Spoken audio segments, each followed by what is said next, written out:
Hello students, आज के topic में हम लोग मोमेंट ऑफ इनर्शिया को कंटिन्यू करते हुए थ्योरम ऑफ परपेंडिकुलर एक्सिस और थ्योरम ऑफ पैरेलल एक्सिस के बारे में बात करेंगे। तो थ्योरम ऑफ परपेंडिकुलर एक्सिस मतलब लंबवत अक्षों की प्रमेय। मान लीजिए कि अपने पास तीन लंबवत रेखाएं हैं और ये इस कॉमन पॉइंट ओ पर मिलती है। तो एक लैमिना का इसके समतल में स्थित दो रेखाओं के परित जड़त्व आघूर्णों का जो जोड़ है ये पटल का तीसरी लंबवत रेखा के परित जड़त्व आघूर्ण के बराबर होता है। अब देखिए ये क्या कहना चाह रहे हैं, तीन परस्पर लंबवत रेखाएं। इस थ्योरम में क्या कहा जा रहा है, तीन परस्पर लंबवत रेखाएं, तो ओ एक्स, ओ वाई और ओ जेड, ये तीन परस्पर लंबवत रेखाएं। उभयनिष्ठ बिंदु क्या है, ओ, इस पर मिलती है। तो डायग्राम के अनुसार ये एक जो लैमिना है इसके समतल में स्थित दो रेखाओं का मतलब ओ वाई या ओ एक्स, वाई एक्सिस या जेड एक्सिस या जेड और एक्स एक्सिस, इन दो रेखाओं के अबाउट यदि हमें एम आई पता हो तो तीसरी जो परपेंडिकुलर लाइन है उसके अबाउट जो एम आई है वो उसके बराबर होता है, यानी दो का सम जो है वो तीसरे के बराबर होता है। तो देखिए ये ए बी सी एक लेमिना है, समतल पटल है, ओ एक्स ओ वाई पटल के दो लंबवत रेखाएं हैं जो ऊपर मिलती है और ओ जेड पटल के तल के लंबवत ऐसी रेखा है जो ओ से पास हो रही है। एम मास का एक पार्टिकल है, ये कहाँ है, बिंदु पी पर। मान लेते हैं कि पी के कोऑर्डिनेट है एक्स वाई। एक्स वाई का मतलब हुआ कि ये डिस्टेंस हो गया एक्स एक्सिस पे, और ये जो परपेंडिकुलर डिस्टेंस है ये क्या हो गया, वाई। तो पी के कोऑर्डिनेट क्या हो गए, एक्स वाई, और इस पर मास क्या है, पार्टिकल का स्मॉल एम इसका मास है। तो एम मास के पार्टिकल पी का ओ जेड के अबाउट हम लोगों को क्या निकालना है, एम आई निकालना है। तो क्या होगा, एम इंटू परपेंडिकुलर डिस्टेंस का स्क्वायर यानी ओ पी का स्क्वायर, जेड एक्सिस से लंबवत दूरी का स्क्वायर, तो एम इंटू ओ पी का स्क्वायर। ओ पी का स्क्वायर का मतलब क्या हुआ, ये ओ पी क्या है, उस ट्रायंगल को देखें तो ओ पी क्या है, इसमें एक हाइपोटेनस है, तो क्या हो जाएगा, बेस का स्क्वायर प्लस परपेंडिकुलर का स्क्वायर, तो क्या हो जाएगा, M X square plus Y square. तो पाइथागोरस थ्योरम के अनुसार ओपी की वैल्यू हो गई under the root X square plus Y square, तो ओपी स्क्वायर हो गया X square plus Y square. तो संपूर्ण पटल का ओ जेड के अबाउट एम आई क्या हो जाएगा, समीशन एम, क्यों, ऐसे बहुत सारे पार्टिकल हो सकते हैं। जो पी पर एम मास का पार्टिकल था प्लेन में, लेमिना में, इस तरह के बहुत सारे पार्टिकल हो सकते हैं। तो पूरे पटल का, पूरे लैमिना का ओ जेड के अबाउट एम आई क्या होगा, summation M X square plus Y square. तो summation M X square plus summation M Y square. इसका मतलब क्या हुआ कि इस पटल का ओ जेड के अबाउट एम आई किसके बराबर है, पटल का ओ वाई के अबाउट एम आई प्लस पटल का ओ एक्स के अबाउट एम आई, इन दोनों के सम के बराबर है। यही हम लोगों को थ्योरम में प्रूव करना था। नेक्स्ट हम लोग स्टार्ट कर रहे हैं theorem of parallel axis for moment and product of inertia, जड़त्व आघूर्ण और जड़त्व गुणन के लिए समांतर अक्षों का प्रमेय। स्टेटमेंट क्या है कि यदि किसी बॉडी या पिंड के गुरुत्व केंद्र से होकर जाने वाली किन्हीं रेखा या रेखाओं के अबाउट एम आई और पी आई दिए हुए हों तो अन्य समांतर रेखा या रेखाओं के अबाउट एम आई और पी आई कैसे ज्ञात किया जाता है, ये हम लोगों का थ्योरम का स्टेटमेंट है कि कोई भी पैरेलल लाइन है उनके अबाउट हमें क्या निकालना है, एम आई और पी आई निकालना है। अब डायग्राम में देखते हैं, देखिए जी एक्स, ये जी वाई और जी जेड, ये एक कोऑर्डिनेट एक्सिस है जो सेंटर ऑफ ग्रेविटी, गुरुत्व केंद्र जी से पास हो रहे हैं। इन निर्देशीय अक्षों के रेस्पेक्ट में मान लीजिए कि बिंदु पी जिस पर एम मास का एक एलिमेंट है, जी के रेस्पेक्ट में पी के कोऑर्डिनेट क्या है, एक्स वाई जेड। अब हम लोगों को क्या करना है, जी एक्स, जी वाई और जी जेड इसके समांतर एक नए एक्सिस चूज करने हैं। तो हमने कहा कि बिंदु ओ से जी एक्स, जी वाई और जी जेड इसके समांतर दूसरा एक्सिस चूज करते हैं, वो है O X dash, O Y dash और ओ जेड डैश, दूसरे निर्देशीय अक्ष। और इनके रेस्पेक्ट में P के कोऑर्डिनेट है, मान लीजिए x डैश, y डैश और z डैश।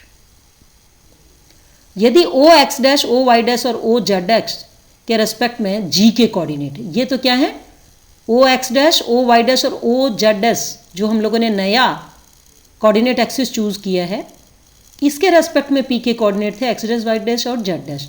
तो इसके रेस्पेक्ट में G के कोऑर्डिनेट हमने क्या चूज किए हैं, x बार, y बार और z बार। ये देखिए G के कोऑर्डिनेट है x बार, y बार और z बार। अब इस डायग्राम को देखते हैं। हम लोगों ने साइंस में वेक्टर्स या सदिशों के बारे में पढ़ा था। अब देखिए आपके पास एक ट्रायंगल है, ये ट्रायंगल है GPO। इस ट्रायंगल में देखिए ये डिस्टेंस कितना है, x बार, O से G। O से P का डिस्टेंस कितना है, x डैश। G से P का डिस्टेंस कितना है, x। हम लोग केवल एक कोऑर्डिनेट के बारे में बात कर रहे हैं, चूंकि ये 3 डायमेंशनल ज्योमेट्री का डायग्राम है, इसलिए हम लोगों ने क्या किया है, केवल x एक्सिस के बारे में बात कर रहे हैं, हम लोग एक कोऑर्डिनेट लेके चल रहे हैं। तो अब देखिए डायग्राम में O से P, तो ये डायरेक्शन हो गया एरो का, O से G और G से P। तो वेक्टर लॉ के अनुसार OG plus GP equal to OP। OG का मतलब क्या हो गया, x बार, ये GP का मतलब x इक्वल टू क्या हो गया, x डैश, यानी x dash equal to x plus x bar. इसी तरह हम लोग y के लिए भी लिख सकते हैं, y dash equal to y plus y bar. Similarly z dash equal to z plus z bar. एक के लिए हम लोगों ने इसमें डायग्राम में दिखाया, बाकी 2 के लिए हम लोग सिमिलरली लिख रहे हैं। तो मान लीजिए कि जो P पे बॉडी है उसका OX डैश के अबाउट MI क्या होगा, जिसका कि मास क्या है, m है। तो समेशन m y डैश का स्क्वायर प्लस z डैश का स्क्वायर, क्योंकि हमें अबाउट OX डैश चाहिए। तो y डैश की वैल्यू क्या थी, y प्लस y बार, z डैश की वैल्यू क्या है, z प्लस z बार। ये दोनों वैल्यूज हम लोगों ने इसमें पुट करी। पुट करने के बाद इसको हम सॉल्व करें, होल स्क्वायर खोल दें, तो Y square plus Y bar का स्क्वायर प्लस 2y वाई बार, इसमें हो जाएगा Z square plus Z bar का स्क्वायर प्लस 2z जेड बार। और समेशन हम लोग क्या करते हैं, इस तरह Y square plus Z square की टर्म हम लोगों ने एक जगह कंबाइन करके लिखी, तो summation m Y square plus Z square 2m Y bar का स्क्वायर प्लस जेड बार का स्क्वायर प्लस 2 वाई बार को कॉमन ले लें तो समेशन m वाई, और z बार को कॉमन ले लें तो 2z बार समेशन mz। अब देखिए यहाँ हम लोगों ने y बार कॉमन क्यों लिया है, y बार कोऑर्डिनेट क्या है, o के रेस्पेक्ट में g के कोऑर्डिनेट हैं। इनके लिए समेशन के लिए क्या हुआ, हम लोगों के पास किसके अबाउट चाहिए, ओ एक्स डैश के अबाउट चाहिए, तो इसके लिए टर्म क्या हो जाएगी, हमारे पास कांस्टेंट हो जाएगी। इसीलिए हम लोगों ने यहाँ वाई बार और जेड बार समेशन से बाहर लिया है। अब यदि ओरिजिन जो अपना मूल बिंदु जी है, इसके रेस्पेक्ट में पिंड का मास सेंटर जो है उसके कोऑर्डिनेट क्या होंगे, summation M X upon summation M, O को ओरिजिन लिया है तो इक्वल टू 0। इसी तरह summation M Y upon summation M is also 0। इसी तरह जेड कोऑर्डिनेट जो होगा summation M Z upon summation M is also 0। ये क्या हो गया, अपने पास मास सेंटर के कोऑर्डिनेट हो गए। क्यों, क्योंकि जी को हम लोगों ने ओरिजिन चूज किया है। तो summation M X equal to 0, summation M Y equal to 0 और summation M Z equal to 0। ये वैल्यूज पुट करें किस में, अभी जो हम लोगों ने एम आई निकाला इसमें, तो क्या आ जाएगा, summation M Y square plus Z square plus summation M Y bar का स्क्वायर प्लस जेड बार का स्क्वायर। तो summation M Y square plus Z square plus summation M Y bar Z bar क्या है, Y bar Z बार अपने पास distances कहाँ से हैं, ओ के रेस्पेक्ट में जी के डिस्टेंस है, जी के कोऑर्डिनेट हैं, ओ के रेस्पेक्ट में जी के कोऑर्डिनेट हैं। तो समेशन एम को हमने यहाँ क्या पुट किया, कैपिटल एम।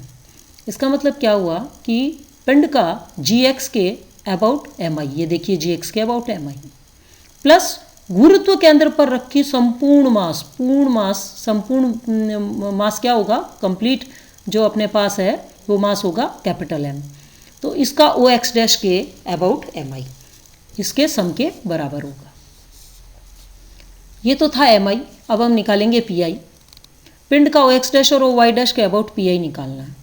तो क्या होगा, summation M X dash Y dash, X dash X dash का मतलब क्या हुआ, X plus X bar value put कर दी अभी हम लोगों ने, वाई डैश की मतलब वाई प्लस वाई बार, और इन ब्रैकेट्स को मल्टीप्लाई करके हम लोग इस तरह सॉल्व करें तो summation M X Y bar summation M X bar summation M Y और X bar Y bar summation M. देखिए यहाँ हम लोगों ने देखा summation M X is 0, summation M Y 0, summation M Z is 0, तो summation M X M Y की value हम लोगों ने यहाँ 0 पुट की, ये तो दोनों टर्म हमारी कैंसिल हो गई, दोनों की जगह 0 हो गया। तो summation M X Y plus summation M का मतलब क्या हो गया, capital M X bar Y bar, यानी जी एक्स जी वाई के अबाउट जो अपने पास पिंड का पी आई था ये था summation M X Y plus यदि गुरुत्व केंद्र पर रखी संपूर्ण मास m का ओ एक्स डैश और ओ वाई डैश के अबाउट पी आई इन दोनों के सम के बराबर होता है। ये क्या कहलाती है, थ्योरम ऑफ पैरेलल एक्सिस कहलाती है। अब हम लोग इस थ्योरम पर बेस्ड एग्जाम्पल सॉल्व करते हैं। एक समान ठोस गोला जिसकी त्रिज्या a है और मास जिसका कैपिटल M है, इसका किसी भी स्पर्शी रेखा के परित जड़त्व आघूर्ण ज्ञात कीजिए। तो देखिए ये ठोस गोला है अपने पास, एक स्पर्श रेखा टी टी डैश, ये इसकी टेंजेंट है, इसके अबाउट हमें एम आई निकालना है। हम लोगों ने इससे पहले वाले आर्टिकल में जब आर्टिकल सॉल्व किए थे तो लास्ट आर्टिकल में हम लोगों ने ठोस गोले के एम आई के बारे में डिस्कस किया था कि व्यास के अबाउट, यानी ये देखिए डायमीटर है ए बी, तो डायमीटर के अबाउट हमें एम आई याद होना चाहिए, तभी हम लोग थ्योरम ऑफ पैरेलल एक्सिस को, परपेंडिकुलर एक्सिस को, इनको यूज़ कर सकते हैं। तो M I about A B, तो M I about A B क्या होता है, 2/5 एम ए स्क्वायर, ये एम आई हम लोगों को याद रखने होंगे उन आर्टिकल से। तो M I of solid sphere about A B हो गया 2/5 एम ए स्क्वायर। हमें किसके अबाउट चाहिए, टी टी डैश के अबाउट चाहिए। तो देखिए ए बी के पैरेलल है टी टी डैश, ये टेंजेंट पैरेलल है, तो अभी थ्योरम ऑफ पैरेलल एक्सिस में पढ़ा था, उसको हम सॉल्व करें तो M I about T T dash क्या होगा, M I about A B plus यदि संपूर्ण मास गुरुत्व केंद्र पे रखा हो तो उसे परपेंडिकुलर डिस्टेंस का स्क्वायर। तो देखिए क्या हो जाएगा, m, इससे परपेंडिकुलर डिस्टेंस कितना हो गया a, तो क्या बन गया एम ए स्क्वायर। तो 2/5 एम ए स्क्वायर, ये तो हम लोगों ने आर्टिकल से निकाला था, तो 2/5 M A square plus M A square equal to क्या हो गया 7/5 एम ए स्क्वायर। तो स्टूडेंट्स जितने भी हम लोगों ने आर्टिकल्स में एम आई निकाले थे वो सारे एम आई हम लोगों को याद रहने चाहिए, तभी हम लोग इस तरह के क्वेश्चंस सॉल्व कर पाएंगे। Okay students, thanks. इसके आगे के वीडियो में भी हम लोग एम आई को कंटिन्यू करेंगे।